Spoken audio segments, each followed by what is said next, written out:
प्रिय, धरती से पुकार उठ रही है, मुझे बुलाया जा रहा है। हाँ कमल नयन, संकट बढ़ रहा है, मंथन असंभव सा लगने लगा है। और यदि मंथन नहीं हुआ तो जीवन संकट में घिर जाएगा। देवता अमृत से वंचित रह जाएंगे और दानव संस्कृति की जीत हो जाएगी।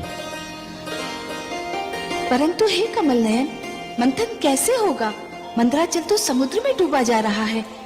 उसे स्थिर करने के लिए कोई महान ठोस वस्तु मिलेगी कहां से भला? प्रिय, मैं धरती और जीवन का पालक हूं। धरती और जीवन की रक्षा करना मेरा कर्तव्य है।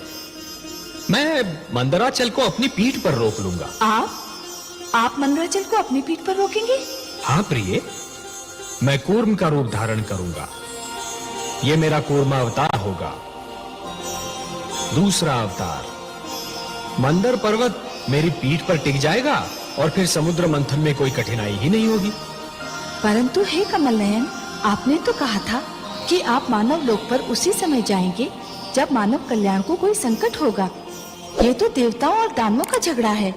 इसमें हस्तक्षेप करने के लिए आपको अवतार लेने की क्या आवश्यकता है? हे महादेवी, मैंने कहा ना कि यदि सागर मंथन नहीं हुआ तो दानव संस्कृति जीत जाएगी, और यदि दानव संस्कृति जीत गई तो सर्वप्रथम मानव संस्कृति को मिटा देगी। देवता उनके आगे नहीं टिक पा रहे तो मानव कहां से ठहरेगा? वो तो और भी दुर्बल है, और इसीलिए ये देवताओं और दानवों के झगड़े से अधिक मानव कल्याण का प्रश्न है। मुझे जाना ही होगा। और मैं, क्या मेरे भाग्य में फिर वियोग की घड़ियां लिखी हैं? प्रिय, वियोग के उपरांत जो मिलन होता है उसका आनंद ही कुछ और होता है। वियोग तो मिलन की मिठास बढ़ा देता है प्रिय, और फिर ये वियोग इतना लंबा नहीं होगा। हम शीघ्र फिर मिलेंगे, और ये मिलन इतना सुंदर होगा प्रिय कि आप इसे कदापि नहीं भूल पाएंगी। मैं तो वियोग शब्द सुनते ही उदास हो गई थी, परंतु आपके सुंदर मुख से मिलन शब्द सुनते ही मैं आनंद विभोर हो उठी हूँ। कैसा होगा अपना ये मिलन कमल नयन? इस बार आप मेरी भुजा में लीन अवश्य होंगी महादेवी, पर आपका जन्म सागर मंथन से होगा। समुद्र मंथन से जो अनमोल रत्न निकलेंगे, उन्हीं के साथ आप भी निकलेंगी। हे महादेवी, अमृत और आप, यही दो तो इस सागर मंथन की सबसे सुंदर उपलब्धियां होंगी।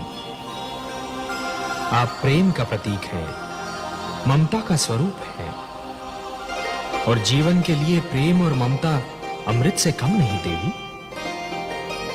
सत्य पूछिए तो प्रेम और ममता तो अमृत से भी कहीं अधिक सुंदर और महान है। अमृत तो केवल देवताओं के लिए होगा देवी, परंतु आप इस सागर मंथन की सबसे महानतम उपलब्धि होंगी, क्योंकि आप ही मानव कल्याण का सर्वश्रेष्ठ साधन बनेंगी।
सदा लेते हैं अवतार।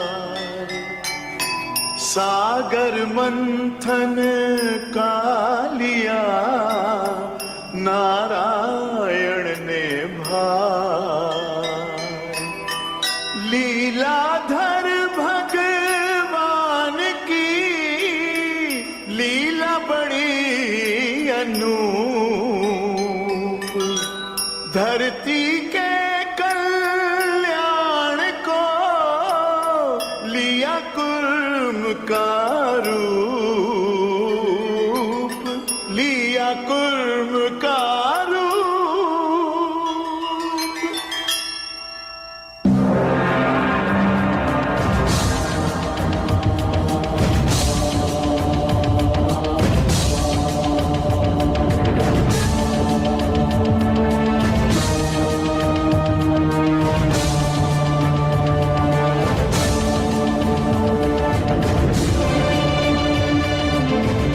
हे देवगण, तुमने मुझे पुकारा, मैं आ गया हूं। ये कूर्म नहीं, स्वयं मैं हूं। मैं सागर तल में जा रहा हूं देवगण। मैं मंदराचल को अपनी पीठ पर धारण करूंगा। फिर मंदराचल कदापि नहीं डूबेगा और तुम देव और दानव सरलता से सागर मंथन कर सकोगे।